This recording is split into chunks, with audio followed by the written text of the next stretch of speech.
Привет! Това е Лесновския манастир. Един от общо трите, които се намират западно от Рилския манастир,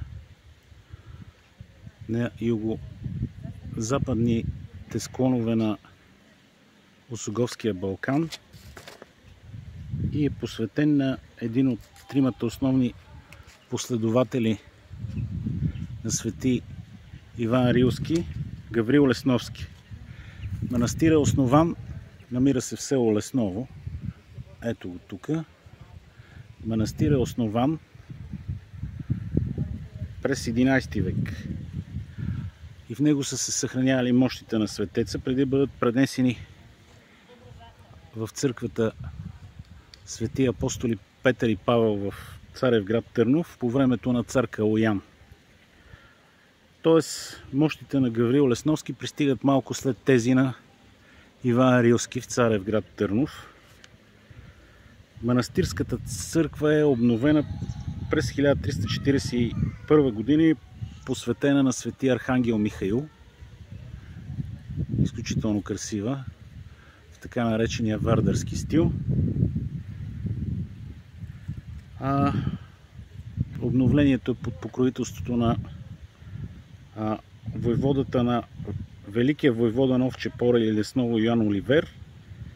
Вътре е изобразен заедно с съпругата му Оливерина и над тях са цар Стефан Душен и царица Елена с Рацимир, изобразени от северната страна. Забранено е да се снимат.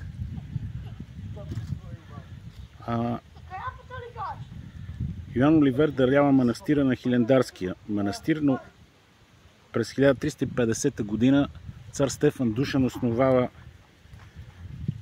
нова Злетовска епископия и Лесновския манастир става нейн център. И на практика тя е подчинена на митрополита на Скопие, където на 16 април 1346 година е обявено царството на Стефан Душан.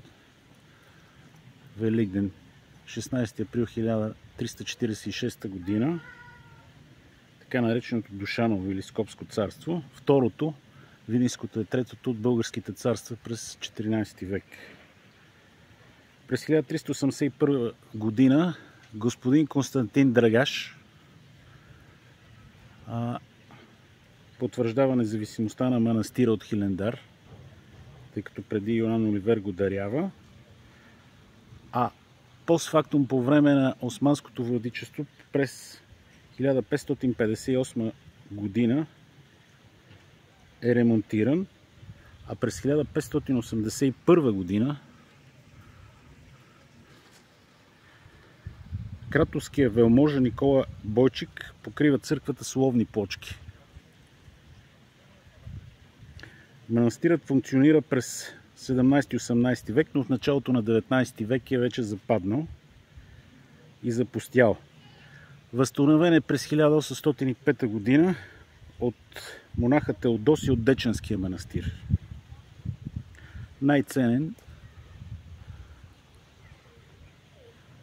Най-ценно в манастира са фреските, които датират от 14 век, с двойните портрети на владетелите цар Стефан Душен и царица Елена с Рацимир, както и на великия войвода Йоан Оливери, съпругата му Оливерина. Иконостасът на манастирската църква е първо пионерско дело на Петър Филипович Гарката от Дебърската художествена школа, който работи в този район през първата половина на 19 век.